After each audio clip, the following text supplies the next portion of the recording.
Good evening friends, कैसे हैं आप लोग। आप लोगों का फिर से वेलकम है इस यूट्यूब चैनल पर जिसका नाम है जीके भाई मयंक सर। दोस्तों, हम लोग यहाँ पर एक नया टॉपिक स्टार्ट करने जा रहे हैं और हमारा जो टॉपिक रहेगा वो रहेगा राजस्थान में प्रजामंडल आंदोलन।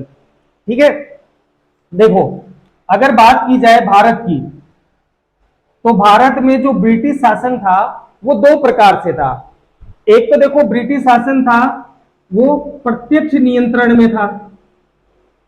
ठीक है, ब्रिटिश शासन जो था वो अंग्रेजों के प्रत्यक्ष नियंत्रण में था। जैसे उत्तर प्रदेश हो गया, मध्य प्रदेश हो गया, बिहार हो गया, बंगाल हो गया, यहां पर जो है वो अंग्रेजों का डायरेक्ट शासन हुआ करता था। इसके अलावा राजस्थान वगैरह जैसे कुछ स्टेट थे जहां पर राजाओं का शासन था। ठीक है, राजाओं का शासन हुआ करता था और इन जो जहां पर राजाओं का शासन हुआ करता था उन क्षेत्रों को रियासत कहा जाता था। ठीक है, तो रियासत के ऊपर अंग्रेजों का डायरेक्ट डायरेक्ट अधिकार नहीं था, डायरेक्ट नियंत्रण नहीं था। ठीक है, रियासतों पर अधिकार था राजाओं का और राजा जो थे वो अंग्रेजों के अधीन थे। ठीक है, अंग्रेज जो है वो रियासतों के विदेशी मामलों को देखा करते थे। जो आंतरिक मामले हैं ना, उन आंतरिक मामलों को राजा लोग देखा करते थे। ठीक है, तो जहां जहां अंग्रेजों का प्रत्यक्ष नियंत्रण या प्रत्यक्ष शासन था, जैसे उत्तर प्रदेश, बिहार, बंगाल, तो यहां पर तो स्वतंत्रता आंदोलन चलाया गया। ठीक है, वहां पर तो कांग्रेस के द्वारा स्वतंत्रता आंदोलन चलाया गया। और जहां जहां रियासतें थी, यानी कि जहां जहां राजा थे, रजवाड़े थे, उन जगह पर जनता के द्वारा आंदोलन चलाया गया जिन्हें कहा गया प्रजामंडल आंदोलन। ठीक है, तो जहां प्रत्यक्ष ब्रिटिश नियंत्रण था वहां तो चलाया गया स्वतंत्रता आंदोलन और ये चला रही है कांग्रेस। ठीक है, और जहां पर रियासतें थी, राजाओं का नियंत्रण था, राजाओं का शासन था, उन स्थानों पर जो भी स्वतंत्रता के आंदोलन चलाए गए वो जनता के द्वारा चलाए गए। ठीक है, तो इनको क्या कहा गया? प्रजामंडल आंदोलन कहा गया। ठीक है, तो प्रजामंडल आंदोलन और स्वतंत्रता आंदोलन, इसमें ज्यादा अंतर नहीं है, बस जगह का अंतर है। ठीक है, तो इस चीज पर आप कंफ्यूज नहीं होना। अब देखो, हम बात करते हैं प्रजामंडल आंदोलनों के ऊपर। ठीक है, तो सबसे पहले हम बात करेंगे प्रजामंडल आंदोलन के उद्देश्य, कि उसके उद्देश्य क्या है, ये प्रजामंडल आंदोलन क्यों चलाए गए। ठीक है, तो देखो, प्रजामंडल आंदोलन के दो उद्देश्य थे। पहला उद्देश्य ये था कि रियासतों में राजाओं के निरंकुश शासन को समाप्त करना और उत्तरदायी शासन की स्थापना करना। उत्तरदायी शासन का मतलब हो जाएगा स्वयं की सरकार, जनता द्वारा चुनी हुई सरकार को स्थापित करना। ठीक है, तो पहला उद्देश्य हो जाएगा निरंकुश राजतंत्र को समाप्त कर उत्तरदायी शासन की स्थापना करना। और दूसरा रीजन हो जाएगा कि सरकार में स्थानीय भागीदारी को बढ़ाना, स्थानीय भागीदारी को बढ़ाना। ठीक है, रियासतों में देखो, जो भी सरकार हुआ करती थी उसके अंदर जो भी मंत्री हो गए, जो भी प्रधानमंत्री हो गए, सब राजाओं के द्वारा चुने जाते थे। ठीक है, तो जो प्रजामंडल आंदोलन चलाने का एक उद्देश्य ये भी हो जाएगा कि स्थानीय भागीदारी को बढ़ावा दिया जाए, मतलब सरकार के अंदर चुने हुए जनप्रतिनिधियों को शामिल किया जाए। ठीक है, स्थानीय भागीदारी कैसे बढ़ेगी? अब हर आदमी थोड़ी नहीं चला जाएगा, उनके द्वारा चुना हुआ व्यक्ति जो होगा वो किसमें शामिल किया जाए? सरकार में शामिल किया जाए। तो ये तो हो गया इसका उद्देश्य।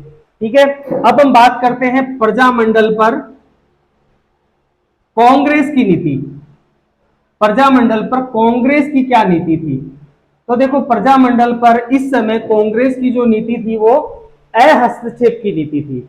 ठीक है, कांग्रेस ने बोला कि रियासतों के मामले में हम लोग कोई भी हस्तक्षेप नहीं करेंगे। सर्वप्रथम कांग्रेस ने प्रजामंडल के बारे में 1938 में बात करी। हरिपुरा अधिवेशन हुआ था, उस हरिपुरा अधिवेशन की अध्यक्षता सुभाष चंद्र बोस के द्वारा की गई थी। ठीक है, और इसमें रियासतों की जनता को प्रजामंडल आंदोलन चलाने हेतु प्रेरित किया गया था। 1939 के अंदर नेक्स्ट साल में, मतलब 1939 में कांग्रेस ने अहस्तक्षेप की नीति का त्याग किया और प्रजामंडल आंदोलन को सपोर्ट देने की बात कही। ठीक है, तो प्रजामंडल पर कांग्रेस की नीति क्या थी? तो शुरुआत में तो अहस्तक्षेप की नीति थी, अहस्तक्षेप की नीति थी। ठीक है, कि हम प्रजामंडल या रियासतों के मामले में कोई भी हस्तक्षेप नहीं करेंगे। कौन कह रहा है? कांग्रेस कह रही है। नेक्स्ट अगर बात की जाए तो 1938 में सर्वप्रथम कांग्रेस के हरिपुरा अधिवेशन, ठीक है, कब हुआ है? 1938 में हुआ है। इस हरिपुरा अधिवेशन के जो अध्यक्ष हैं वो थे सुभाष चंद्र बोस। ठीक है, सुभाष चंद्र बोस ने सर्वप्रथम रियासतों की जनता को प्रजामंडल आंदोलन चलाने हेतु प्रेरित किया था। ठीक है, तो यहीं पर मैं लिख देता हूं कि रियासतों की जनता को प्रजामंडल आंदोलन चलाने हेतु प्रेरित किया। ठीक है, अभी भी हस्तक्षेप नहीं कर रहे हैं लोग। ठीक है, नेक्स्ट अगले साल 1939 में कांग्रेस ने हस्तक्षेप की नीति का त्याग किया। ठीक है, तथा प्रजामंडल आंदोलन को सहयोग देने की बात कही। ठीक है, तो ये बात हो गई कांग्रेस की नीति कि कांग्रेस की प्रजामंडल आंदोलन में या प्रजामंडल के प्रति क्या नीति थी। प्रजामंडल का अगर आपसे शाब्दिक अर्थ पूछा जाए कि प्रजामंडल का शाब्दिक अर्थ क्या है, तो प्रजामंडल का शाब्दिक अर्थ होता है प्रजा द्वारा चलाया गया आंदोलन। ठीक है, तो प्रजामंडल का शाब्दिक अर्थ क्या हो गया? प्रजा के द्वारा चलाया गया आंदोलन ही प्रजामंडल आंदोलन कहलाता है। ठीक है, और अगर जैसे बात की जाए तो प्रजामंडल आंदोलन की थोड़ी सी पृष्ठभूमि भी हमको ध्यान में रखनी है। तो नेक्स्ट अगर बात की जाए तो प्रजामंडल आंदोलनों की पृष्ठभूमि, बैकग्राउंड, पृष्ठभूमि। तो देखो, प्रजामंडल की स्थापना होने से पहले भी कुछ ना कुछ काम हो रहा था, उस काम के बारे में हम बात करेंगे। तो हम मतलब हमें ध्यान रखना है कि सर्वप्रथम 1927 में मुंबई में अखिल भारतीय देसी रियासत संघ की स्थापना हुई है। ठीक है, देसी राज्य लोक परिषद। ठीक है, या देसी राज्य लोक संघ भी कहीं कहीं आपको नाम मिल जाएगा, लोक परिषद आपको ज्यादा नाम देखने को मिलेगा। तो सर्वप्रथम 1927 में मुंबई में स्थापना हुई है, अखिल भारतीय देसी राज्य लोक परिषद की स्थापना हुई है। ठीक है, इस अखिल भारतीय देसी राज्य लोक परिषद का जो प्रथम अधिवेशन है, ये प्रथम अधिवेशन 1931 में हुआ है और अजमेर में हुआ है। ठीक है, और इस प्रथम अधिवेशन की अध्यक्षता जो है, इसके जो अध्यक्ष थे वो थे राम नारायण चौधरी। राम नारायण चौधरी कौन है? बेगू वाले। ठीक है, बेगू आंदोलन चलाया था ना, बेगू किसान आंदोलन, वही राम नारायण चौधरी है जो अखिल भारतीय देसी राज्य लोक परिषद के प्रथम अधिवेशन का अध्यक्षता कर रहे हैं। ठीक है, तो ये हो गई इसकी पृष्ठभूमि। अब हम बात करते हैं कि भाई प्रजामंडल आंदोलन जो है, इसमें इतनी सारी डेटें हैं, तो हमें क्या क्या इसमें पढ़ना है और क्या क्या छोड़ना है। ठीक है, तो यहां पर मैं लिख देता हूं क्या पढ़ना है, प्रजामंडल आंदोलनों में क्या पढ़ना है। तो देखो पहली बात तो हमें पढ़नी है स्थापना, कि किस प्रजामंडल की कब स्थापना हुई है, डेट समेत आपको याद रखना पड़ेगा, क्योंकि डेट डायरेक्टली पूछ ली जाती है। तो पहला तो हम स्थापना। दूसरा हम बात करेंगे महिलाएं, कि इस प्रजामंडल आंदोलन में कौन कौन सी महिलाएं शामिल थी, महिलाओं से लेकर रिलेटेड क्वेश्चन भी पूछ लिए जाते हैं। तीसरी हम बात करेंगे अधिवेशन। ठीक है, कि इन प्रजामंडलों के, जैसे जयपुर प्रजामंडल, जोधपुर प्रजामंडल, इन प्रजामंडलों के अधिवेशन कब कब हुए, तो मेन अधिवेशनों के बारे में भी हमको यहां पर ध्यान रखना पड़ेगा। नेक्स्ट अगर बात की जाए फोर्थ नंबर, तो हमें ध्यान रखना है प्रमुख दिवस, कि किस प्रजामंडल द्वारा कौन सा दिवस घोषित किया गया। जैसे जयपुर प्रजामंडल द्वारा किसान दिवस घोषित किया गया, जयपुर दिवस घोषित किया गया, सीकर दिवस घोषित किया गया। ठीक है, तो हमको प्रमुख दिवसों का भी ध्यान रखना पड़ेगा कि किस प्रजामंडल ने कौन सा प्रमुख दिवस जो है वो घोषित किया है। इसके अलावा अगर देखो बात की जाए प्रजामंडल आंदोलनों में, तो हमें इनके प्रमुख समाचार पत्रों का भी ध्यान रखना है। ठीक है, कि इनके द्वारा कौन कौन से समाचार पत्र चलाए गए, किस प्रजामंडल के द्वारा कौन से समाचार पत्र चलाए गए। बस ये 5 पॉइंट आपको ध्यान रखना है, प्रजामंडल आपको समझ में आ जाएगा। इसके अलावा देखो प्रजामंडल में कुछ व्यक्तित्व आते हैं, जैसे मान लो कि माणिक्यलाल वर्मा आया, तो माणिक्यलाल वर्मा को हम अलग से पढ़ते हैं। ठीक है, जैसे भारत के स्वतंत्रता सेनानी है, राजस्थान के स्वतंत्रता सेनानी है, ये टॉपिक होता है, और उस टॉपिक में बारी बारी से सबको एक साथ पढ़ लिया जाता है, क्योंकि अगर यहीं पर हम उनको जो मुख्य नेता है उनको पढ़ेंगे तो एक से बाद एक डेट जो होगी वो कंफ्यूज हो जाएगी। इसलिए जहां जो चीज जरूरी होगी बस वही बताई जाएगी, बाकी जो है नेता उनके बारे में एक टॉपिक है जिसका कहा जाता है राजस्थान के प्रमुख क्रांतिकारी। ठीक है, या राजस्थान के प्रमुख स्वतंत्रता सेनानी, उस टॉपिक के अंदर ये सब कवर हो जाते हैं। ठीक है, तो आपको बस यही ध्यान रखना है क्या क्या पढ़ना है, स्थापना, महिलाएं, अधिवेशन, प्रमुख दिवस और समाचार पत्र, इन 5 चीजों को आपको ध्यान में रखना है। अब हम हमारे टॉपिक को स्टार्ट करते हैं।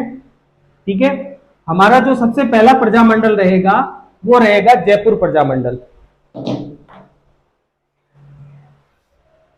तो हमारा पहला प्रजामंडल कौन सा हो गया, जयपुर प्रजामंडल। ठीक है, जयपुर प्रजामंडल की सबसे प्रमुख बात आपको ये ध्यान रखनी है कि राजस्थान का पहला प्रथम या प्राचीन, सबसे प्राचीन प्रजामंडल है, तो राजस्थान का पहला प्रजामंडल है। ठीक है, इसकी स्थापना, जयपुर प्रजामंडल की जो स्थापना है ये 1931 में हुई है। ठीक है, कपूर चंद पाटनी के घर पर ही इसकी स्थापना की गई है। ठीक है, कपूर चंद पाटनी, इसके घर पर जयपुर प्रजामंडल की स्थापना की गई थी, और कपूर चंद्र पाटनी जो थे यही इसके अध्यक्ष भी थे, जयपुर प्रजामंडल के अध्यक्ष भी कपूर चंद पाटनी थे। देखो 1931 में इसकी स्थापना हुई, लेकिन 1931 से लेकर 1936 तक इसमें कुछ भी काम नहीं हुआ, केवल स्थापना हो गई, और स्थापना होकर ये जयपुर प्रजामंडल जो है ये निष्क्रिय पड़ा रहा था। ठीक है, तो 1936 में जयपुर प्रजामंडल का पुनर्गठन किया गया। ठीक है, तो हम लिख लेंगे जयपुर प्रजामंडल का पुनर्गठन। जयपुर प्रजामंडल का जो पुनर्गठन है वो 1936 में हुआ है। ठीक है, किस किस ने किया, तो जमनालाल बजाज प्लस हीरालाल शास्त्री द्वारा। ठीक है, इसकी पुनर्स्थापना की गई थी। अगर बात की जाए इसके अध्यक्ष की, तो इसके अध्यक्ष थे चिरंजी लाल मिश्र। ठीक है, और इसके जो मंत्री या महामंत्री थे वो थे हीरालाल शास्त्री। ठीक है, तो ये बात हो गई जयपुर प्रजामंडल के पुनर्गठन से रिलेटेड। पुनर्गठन में कब हुआ, ये भी क्वेश्चन एग्जाम में पूछ लिया जाता है। नेक्स्ट अगर हम बात करें जयपुर प्रजामंडल के पुनर्गठन के बाद में हम बात करते हैं जयपुर प्रजामंडल का प्रथम अधिवेशन। किसका प्रथम अधिवेशन कब हुआ, तो इसके अगर प्रथम अधिवेशन की बात की जाए तो जयपुर प्रजामंडल का प्रथम अधिवेशन 8 और 9 मई 1938 को हुआ है। ठीक है, तो जयपुर प्रजामंडल का प्रथम अधिवेशन कब हो रहा है, 8 और 9 मई 1938 को हो रहा है। इस प्रथम अधिवेशन के अध्यक्ष कौन थे, तो इस प्रथम अधिवेशन के अध्यक्ष थे जमनालाल बजाज। ठीक है, जमनालाल बजाज जो थे इसके अध्यक्ष थे। जमनालाल बजाज के बारे में एक बात आप ध्यान रख लेना कि जमनालाल बजाज ने 1927 में जयपुर में चरखा संघ की स्थापना की थी। चरखा संघ की स्थापना की थी। ठीक है, खादी को बढ़ावा देने के लिए इन्होंने चरखा संघ की स्थापना करी थी। और देखो अगर इसमें बात की जाए तो जयपुर प्रजामंडल के प्रथम अधिवेशन में कस्तूरबा गांधी ने भी भाग लिया था। गांधी जी की पत्नी थी कस्तूरबा गांधी, इन्होंने भी भाग लिया था। ठीक है, इन्होंने 10 मई 1938 को नथमल का टीला नामक स्थान पर महिला सम्मेलन को संबोधित किया था। ठीक है, महिला सम्मेलन को संबोधित किया था। ये बात भी आप लोग थोड़ा सा ध्यान में रख लेना। ठीक है, तो राजस्थान का पहला प्रजामंडल कौन सा हो गया, जयपुर प्रजामंडल। इसकी स्थापना 1931 में कपूर चंद पाटनी के द्वारा की गई और इसके अध्यक्ष भी कौन थे, कपूर चंद पाटनी ही थे। लेकिन 1931 से लेकर 36 तक ये निष्क्रिय पड़ा रहा, इसमें कुछ भी काम नहीं हुआ। तो 36 में इस जयपुर प्रजामंडल का पुनर्गठन किया गया। ठीक है, पुनर्गठन करने वाले व्यक्ति कौन थे, जमनालाल बजाज प्लस हीरालाल शास्त्री। इन दोनों व्यक्तियों के प्रयासों से ही जयपुर प्रजामंडल का पुनर्गठन हुआ है। ठीक है, इसके अध्यक्ष जो है वो चिरंजी लाल मिश्र को बनाया गया, मंत्री जो है वो हीरालाल शास्त्री को बनाया गया। अगर बात की जाए अन्य सदस्य कि इसमें अन्य सदस्य कौन थे, तो एक तो हो जाएंगे लादूराम जोशी। ठीक है, और आप ध्यान रख लेना बाबा हरिश्चंद्र। ठीक है, और इसके अलावा ध्यान रख लेना टीकाराम पालीवाल, ये इसके अन्य सदस्य हो जाएंगे। ठीक है, और अगर बात की जाए तो जयपुर प्रजामंडल का प्रथम अधिवेशन 8 या 9 मई 1938 को हुआ है। इसकी अध्यक्षता जमनालाल बजाज के द्वारा की गई है। ठीक है, और जमनालाल बजाज ने 1927 में प्रजामंडल की स्थापना होने से पहले ही 1927 में जयपुर में चरखा संघ की स्थापना करी थी खादी को बढ़ावा देने के लिए। कस्तूरबा गांधी ने भी प्रथम अधिवेशन में भाग लिया था और इन्होंने नथमल का टीला नामक स्थान पर महिला सम्मेलन को संबोधित किया था। और अगर बात करें हम तो जयपुर प्रजामंडल में शामिल महिलाएं कि जयपुर प्रजामंडल में कौन कौन सी महिलाएं शामिल थी, तो पहला आपको नाम ध्यान रखना है रमा देवी देश पांडे। ठीक है, बहुत इंपॉर्टेंट है, याद रखना। दूसरा हो जाएगा सुमित्रा देवी, तीसरा हो जाएगा सुशीला देवी, फोर्थ हो जाएगा रत्ना देवी, और फिफ्थ नंबर थोड़ा सा इंपॉर्टेंट है, उसको आप ध्यान रख लेना, जिनका नाम है दुर्गा देवी शर्मा।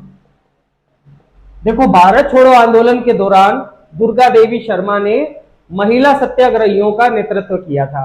तो यहीं पर मैं इसको लिख देता हूं कि 1942 में महिला सत्याग्रहियों का नेतृत्व किया था। ठीक है, इसने, ये बात भी आप थोड़ा सा विशेष रूप से ध्यान में रख लेना।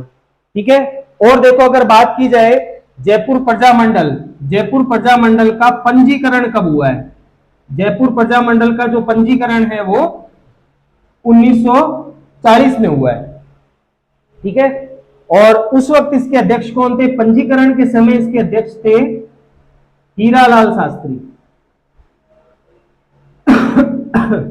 जयपुर प्रजामंडल का जब पंजीकरण हुआ है 1940 में, उस वक्त जयपुर प्रजामंडल के अध्यक्ष कौन है? हीरालाल शास्त्री है। ठीक है, यहां तक की बात आपको समझ में आई।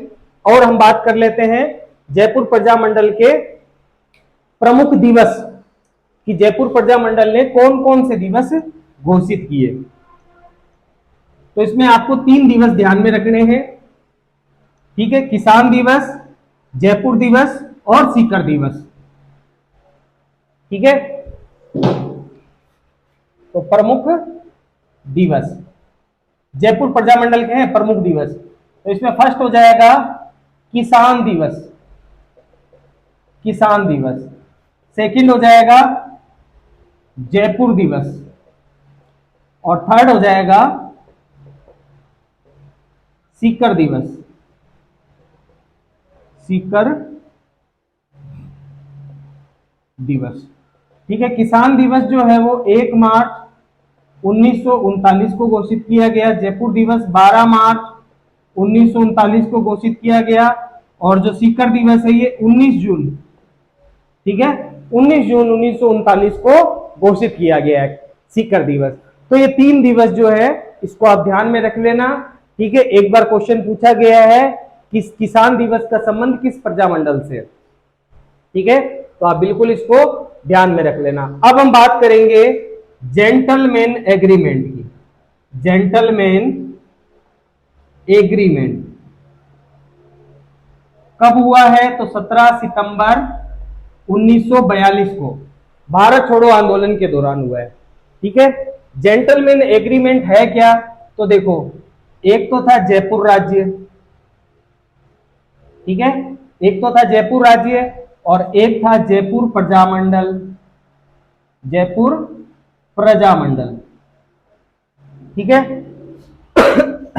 जयपुर राज्य का प्रधानमंत्री था जिसका नाम था सर मिर्जा इस्माइल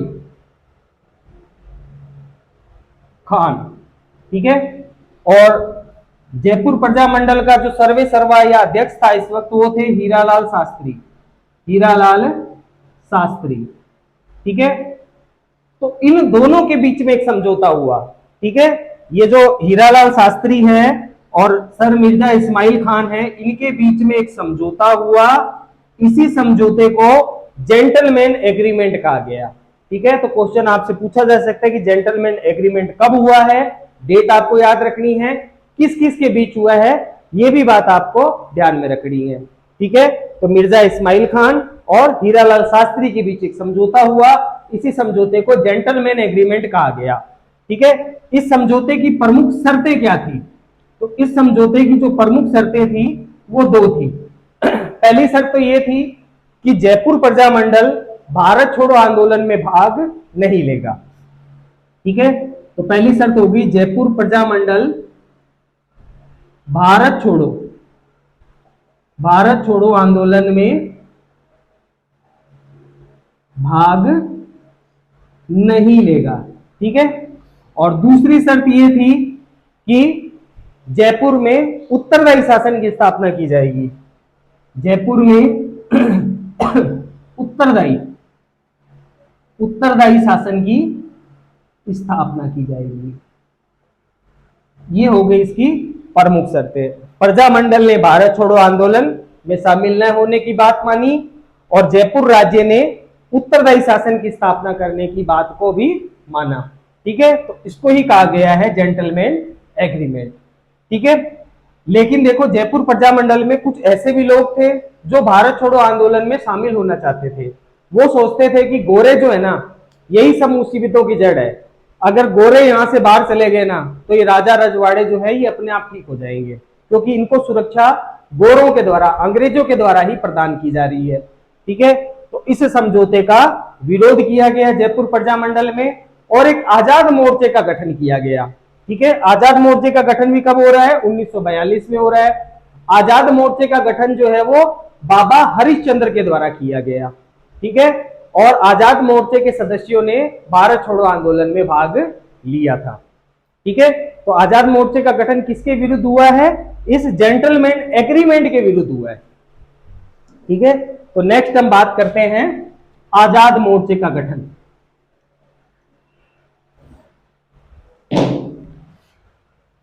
आजाद मोर्चे का गठन कब हुआ है? तो ये भी 1942 में हुआ है। किसके द्वारा किया गया? आजाद मोर्चे का गठन किसके द्वारा किया गया? तो आपको नाम याद रखना है, बाबा हरिश्चंद्र के द्वारा। ये क्वेश्चन एग्जाम में पूछा गया है, ठीक है। अन्य सदस्य, इसके अन्य सदस्य कौन थे आजाद मोर्चे के? तो अन्य सदस्य हो गए दौलतमल भंडारी और रामकरण जोशी, ठीक है। और तीसरी बात ध्यान रख लेना कि आजाद मोर्चा ने भारत छोड़ो आंदोलन में भाग लिया, ठीक है। इन्होंने बोला कि ये जयपुर शासन जो है ये कभी भी उत्तरदायी शासन हमें नहीं देगा, जयपुर राज्य, इसलिए हमें प्रजामंडल आंदोलन में कूद पड़ना चाहिए। तो ये बात होगी आजाद मोर्चे की, ठीक है। आजाद मोर्चे का गठन 1942 में किसके द्वारा? सदस्य। और इसने क्या किया? किसके विरुद्ध हुआ? तो जेंटलमैन एग्रीमेंट के विरुद्ध हुआ है, ठीक है। तो ये बात आपको विशेष रूप से ध्यान में रखनी है। नेक्स्ट अगर देखो बात की जाए तो जवाहरलाल नेहरू के प्रयासों से 1945 में आजाद मोर्चे का विलय जयपुर प्रजामंडल में कर दिया गया, ठीक है।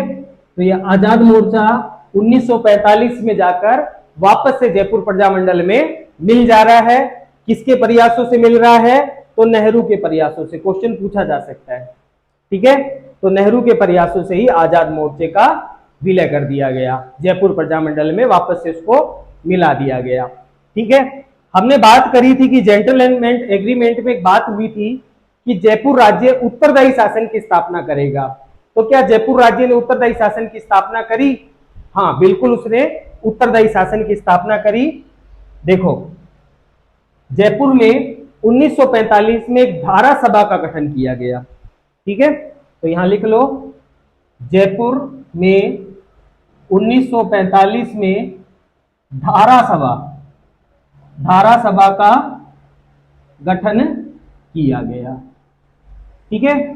और ये जो धारा सभा थी इसके दो भाग थे, धारा सभा के दो भाग थे। पहला भाग तो कहलाता था प्रतिनिधि सभा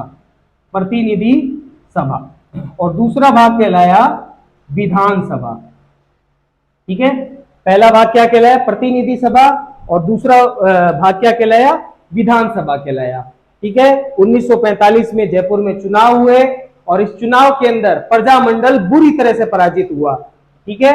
प्रतिनिधि सभा में केवल प्रजामंडल के 3 सदस्य जीत कर आए, ठीक है। और विधानसभा में प्रजामंडल के 51 सदस्य जीत कर आए, ठीक है।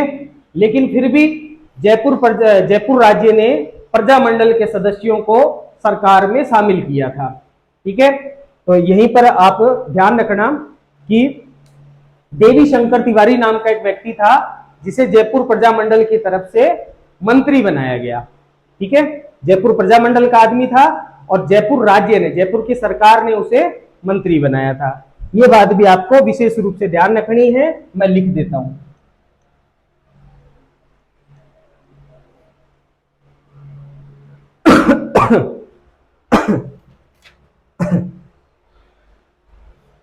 उन्नीस 1946 में देवी शंकर तिवारी को मंत्री बनाया गया, ठीक है। देवी शंकर तिवारी को मंत्री बनाया गया। देवी शंकर तिवारी के बारे में 2-3 बातें ध्यान रख लेना कि राजस्थान का पहला गैर सरकारी मंत्री था, गैर सरकारी मंत्री था, यानी कि राजस्थान का पहला चुना हुआ मंत्री था ये। ठीक है, पहला चुना हुआ मंत्री था। इसके पहले जो भी मंत्री वगैरह होते थे सब राजा उठाता, अपनी मर्जी से उठाकर उनको बना देता था। ठीक है, तो बिल्कुल आप याद रखना, मोस्ट इंपोर्टेंट यहां से बात बनती है कि राजस्थान का पहला गैर सरकारी मंत्री कौन है, तो देवी शंकर तिवारी है। दूसरी बात देवी शंकर तिवारी की आपको ध्यान रखनी है इसकी पुस्तक की, तो इसकी पुस्तक का नाम था लोकवाणी। ठीक है, पुस्तक या समाचार पत्र इसका नाम क्या था, लोकवाणी, और ये 1943 में प्रकाशित हुई थी। ठीक है, और यहां पर याद रख लेना जमनालाल बजाज की स्मृति में, जमनालाल बजाज की स्मृति में इसे बनाया, जारी किया गया था। ठीक है, और देवी शंकर तिवारी की एक और बात आप लोग ध्यान में रख लेना, ये जो देवी शंकर तिवारी है इसने जयपुर प्रजामंडल के पांचवें अधिवेशन, पांचवा अधिवेशन हुआ है हिंडौन सिटी में। ठीक है, पांचवें अधिवेशन की अध्यक्षता की।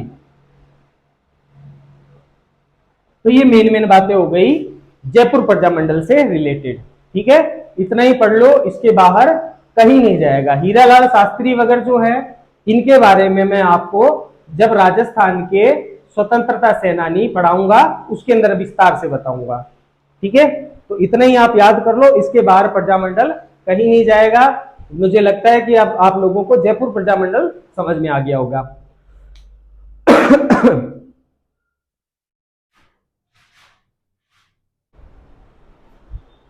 तो जयपुर प्रजामंडल के बाद में जो नेक्स्ट प्रजामंडल आ रहा है उसका नाम है मेवाड़ प्रजामंडल। तो नेक्स्ट प्रजामंडल जो है उसका नाम है मेवाड़ प्रजामंडल। ठीक है, मेवाड़ प्रजामंडल। मेवाड़ प्रजामंडल की अगर बात की जाए इसकी स्थापना, तो इसकी स्थापना हुई है 24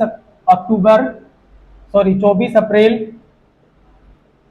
1938 को इसकी स्थापना हुई है।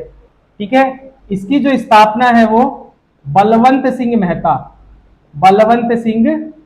मेहता के घर पर हुई थी। ठीक है, और बलवंत सिंह मेहता का जो घर है इसका नाम था साहित्य कुटीर। ठीक है, तो मेवाड़ प्रजामंडल की स्थापना 24 अप्रैल 1938 को हुई है, ये आपको डेट समेत याद रखना है। ठीक है, और अगर बात की जाए तो इसका अध्यक्ष कौन था। ठीक है, मेवाड़ प्रजामंडल का अध्यक्ष कौन था, तो बलवंत सिंह मेहता। मेवाड़ प्रजामंडल के अध्यक्ष हो गए बलवंत सिंह मेहता। ठीक है, उपाध्यक्ष इसके जो उपाध्यक्ष थे वो थे भूरेलाल बयां।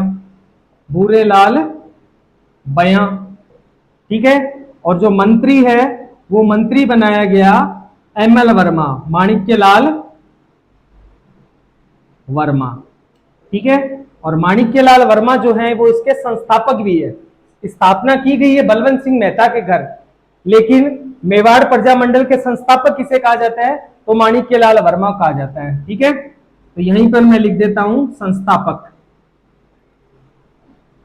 मेवाड़ प्रजामंडल के संस्थापक यही थे। ठीक है, और अगर देखो बात की जाए तो इसकी स्थापना कब हो रही है, 24 अप्रैल 1938 को इसकी स्थापना हो रही है।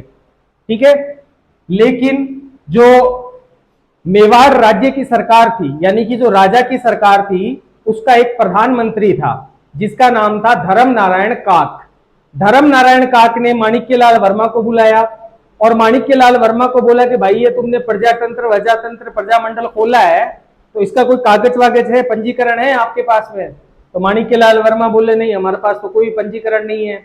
तो उसने, यानी कि धर्म नारायण काक ने, जो पीएम है मेवाड़ का, वो इस मेवाड़ प्रजामंडल को गैर कानूनी घोषित कर देता है। ठीक है, और माणिक्यलाल वर्मा को मेवाड़ से निष्कासित कर देता है। ठीक है, तो यही हम बात लिखेंगे कि 11 मई 1938 को मेवाड़ के पीएम प्रधानमंत्री, जिनका नाम था धर्मनारायण काक ने इसे यानी मेवाड़ प्रजामंडल, इसे गैर कानूनी घोषित किया तथा एमएल वर्मा, माणिक्यलाल वर्मा को मेवाड़ से निष्कासित कर दिया, मेवाड़ से निष्कासित कर दिया। ठीक है, माणिक्यलाल वर्मा चले गए गुजरात। गुजरात जाकर माणिक्यलाल वर्मा की मुलाकात हुई महात्मा गांधी से। महात्मा गांधी ने कहा कि भाई आप अहिंसक तरीके से अपना आंदोलन चलाओ, तब हम आपको सहयोग देंगे। तो माणिक्यलाल वर्मा बोले कि साहब मुझे मेवाड़ में तो वो जाने ही नहीं दे रहे। तो गांधी जी बोले ठीक है, तुम मेवाड़ में मत जाओ, तुम कहीं और अपना ठिकाना बना लो। तो माणिक्यलाल वर्मा ने अजमेर को अपना अस्थायी ठिकाना बनाया। ठीक है, तो जब माणिक्यलाल वर्मा को मेवाड़ से निष्कासित कर दिया गया तो माणिक्यलाल वर्मा ने अजमेर को अपना अस्थायी कार्यालय बनाया। ठीक है, फिर गांधी जी से बात करी कि गांधी जी अब क्या करूं। तो गांधी जी ने कहा भैया सत्याग्रह करो। सत्य के लिए आग्रह ही क्या कहलाता है, सत्याग्रह कहलाता है। तो इन्होंने क्या किया, माणिक्यलाल वर्मा ने सत्याग्रह की शुरुआत की। सत्याग्रह की शुरुआत कब हुई है, तो 4 अक्टूबर 1938 को सत्याग्रह की शुरुआत की गई है। ठीक है, इसमें आपको ध्यान रखना है प्रथम सत्याग्रही कि प्रथम सत्याग्रही कौन था। तो प्रथम सत्याग्रही का नाम था रमेश चंद्र। ठीक है, भीलवाड़ा का ही निवासी था। रमेश चंद्र भीलवाड़ा का ही निवासी था। सत्याग्रह का प्रमुख केंद्र यानी कि कहां पर यह सबसे ज्यादा मतलब अपने चरम अवस्था पे था, तो सबसे बड़ा जो इसका सत्याग्रह का केंद्र था वो था नाथ द्वारा राजसमंद। ठीक है, जब सत्याग्रह की शुरुआत हुई तो मेवाड़ प्रजामंडल भी सत्याग्रह में टूट पड़ा। जब मेवाड़ प्रजामंडल इस सत्याग्रह में टूट पड़ा तो मेवाड़ राज्य की सरकार ने कार्रवाई करना शुरू किया और मेवाड़ राज्य की सरकार ने भूरेलाल बयां को सराड़ा किले में कैद कर दिया। सराड़ा किला पड़ता है मेवाड़ में। ठीक है, सराड़ा किले में इसको कैद कर दिया। किसको, भूरेलाल बयां को। सराड़ा किला जो है इसे मेवाड़ का काला पानी कहा जाता है। ठीक है, सराड़ा किला को मेवाड़ का काला पानी कहा जाता है, यह आपको ध्यान रखना है। काला पानी की सजा अंग्रेजों के द्वारा दी जाती थी। ठीक है, अंडमान निकोबार भेज दिया जाता था, दूर दूर तक समुद्र कोई भी नहीं होता था, खाली पानी दिखता था। ठीक है, ऐसी की ऐसी सिचुएशन सराड़ा किले में है, दूर दूर तक कोई नहीं दिखता है, एकदम बंजर जमीन पड़ी है। इसीलिए सराड़ा किले को मेवाड़ का काला पानी कहा जाता है। इंपॉर्टेंट क्वेश्चन बनता है, इसको याद रखना। ठीक है, तो इसको भूरेलाल बयां को तो सराड़ा किले में डाल दिया गया। इसी तरह माणिक्यलाल वर्मा को भी पकड़ लिया गया और इसे कुंभलगढ़ दुर्ग में कैद कर दिया गया। कुंभलगढ़ दुर्ग में कैद कर दिया गया। किसको, माणिक्यलाल वर्मा को। ठीक है, यहीं पर सत्याग्रह में एक बात ध्यान रख लेना कि गांधी जी के कहने पर 3 मार्च 1949 को सत्याग्रह वापस ले लिया गया। ठीक है, तो सत्याग्रह जब इन्होंने वापस लिया तो मेवाड़ की सरकार ने भूरेलाल बयां को, माणिक्यलाल वर्मा को, इन सबको कैद से आजाद कर दिया। ठीक है, तो 3 मार्च 1939 को सत्याग्रह वापस हुआ है। ठीक है, तो माणिक्यलाल वर्मा को जब कैद से छोड़ा जाता है तो 1939 में माणिक्यलाल वर्मा फिर से मेवाड़ में जाते हैं, उदयपुर जाते हैं। ठीक है, उदयपुर जाने पर माणिक्यलाल वर्मा की पिटाई की जाती है। यह भी बात आप थोड़ी सी ध्यान में रख लेना कि 1939 में उदयपुर आने पर माणिक्यलाल वर्मा की पिटाई की गई। माणिक्यलाल वर्मा जो है इनकी पिटाई की गई थी। और अगर बात की जाए तो माणिक्यलाल वर्मा की पत्नी, माणिक्यलाल वर्मा की पत्नी जिनका नाम था नारायणी देवी, ठीक है, और इनकी पुत्रियां थी जिनका नाम था सुशीला और भगवती, सुशीला प्लस भगवती, इन दोनों को मेवाड़ से, या मतलब इन तीनों को मेवाड़ से निष्कासित कर दिया गया। ठीक है, मेवाड़ राज्य की जो सरकार है उन्होंने माणिक्यलाल वर्मा की तो पिटाई करवाई, इसके अलावा माणिक्यलाल वर्मा की पत्नी नारायणी देवी, पुत्रियां सुशीला और भगवती, इनको भी मेवाड़ से निष्कासित कर दिया। ठीक है, यहीं पर एक बात और ध्यान रख लेना कि महात्मा गांधी ने अपने समाचार पत्र हरिजन में इस घटना की आलोचना की, इस घटना की आलोचना करी थी। ठीक है, माणिक्यलाल वर्मा की अगर पुस्तकों की बात की जाए, माणिक्यलाल वर्मा की रचनाएं, तो माणिक्यलाल वर्मा की दो रचनाएं आपको ध्यान रखना है। पहली रचना है मेवाड़ वासियों से अपील, मेवाड़ वासियों से अपील, और दूसरा होगा पंछीड़ा गीत, पंछीड़ा गीत। ठीक है, ये दो रचनाएं किसकी है? माणिक्यलाल वर्मा की ये रचनाएं हैं। ठीक है, इसके अलावा अगर देखो बात की जाए तो फरवरी 1941 में मेवाड़ प्रजामंडल से सभी प्रतिबंध हटा लिए गए। ठीक है, तो मेवाड़ प्रजामंडल 1941 में जाकर मेवाड़ प्रजामंडल से जितने भी प्रतिबंध थे सारे के सारे प्रतिबंध हटा लिए गए। ठीक है, और मेवाड़ प्रजामंडल जो है इसको कानूनी घोषित कर दिया गया। तो जब मेवाड़ प्रजामंडल को कानूनी घोषित किया गया तब जाकर मेवाड़ प्रजामंडल का प्रथम अधिवेशन हुआ। तो नेक्स्ट हम बात करेंगे मेवाड़ प्रजामंडल के प्रथम अधिवेशन की। तो मेवाड़ प्रजामंडल का जो प्रथम अधिवेशन है ये कब हुआ है? तो मेवाड़ प्रजामंडल का प्रथम अधिवेशन 25 और 26 नवंबर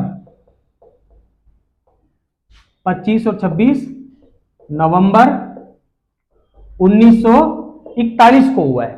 ठीक है, प्रथम अधिवेशन के जो अध्यक्ष थे वो थे माणिक्यलाल वर्मा। ठीक है, उद्घाटनकर्ता भी आप ध्यान रख लेना थे जेपी कृपलानी, महात्मा गांधी के सचिव थे कुछ समय तक ये। तो इसका उद्घाटन किसने किया है?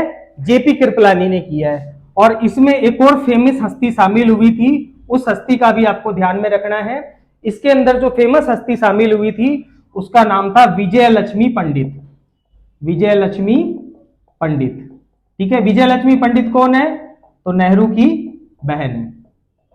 ठीक है, ये भी बात आपको ध्यान रखनी है। विजयलक्ष्मी पंडित ने यहां पर खादी प्रदर्शनी का उद्घाटन किया था।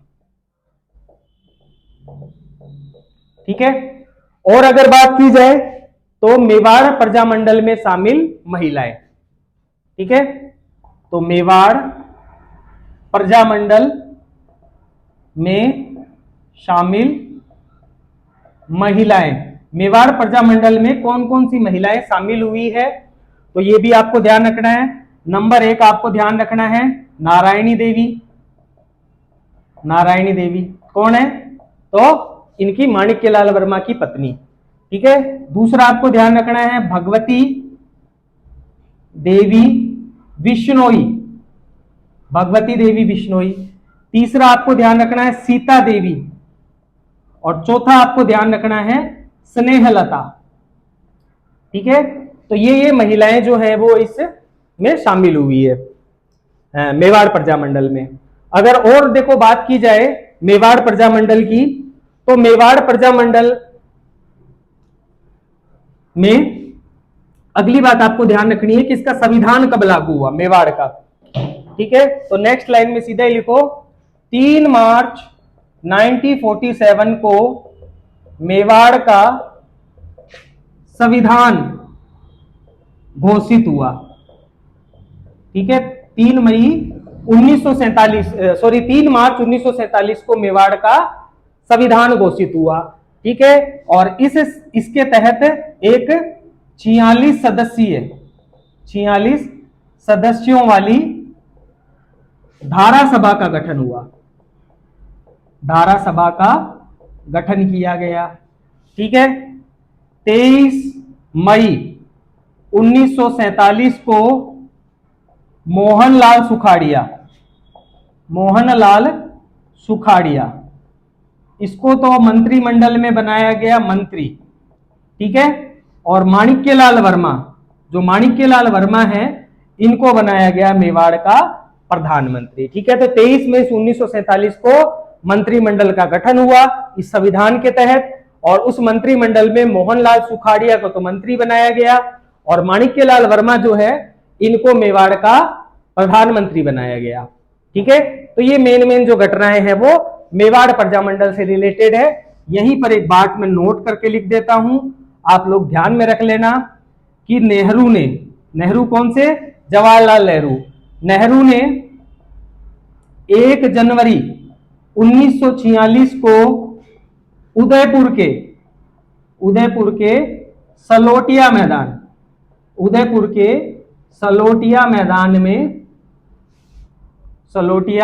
मैदान में अखिल भारतीय देसी राज्य परिषद के 7वें अधिवेशन की अध्यक्षता की। ठीक है, ये भारतीय देसी राज्य परिषद कौन है, तो ये अखिल भारतीय देसी राज्य परिषद जो है इसकी स्थापना 1927 में हुई थी। मैंने आपको पृष्ठभूमि में पढ़ाया था, बैकग्राउंड वाले में शुरू में, तो ये वही है। इसका 7वां अधिवेशन हुआ था 1946 में।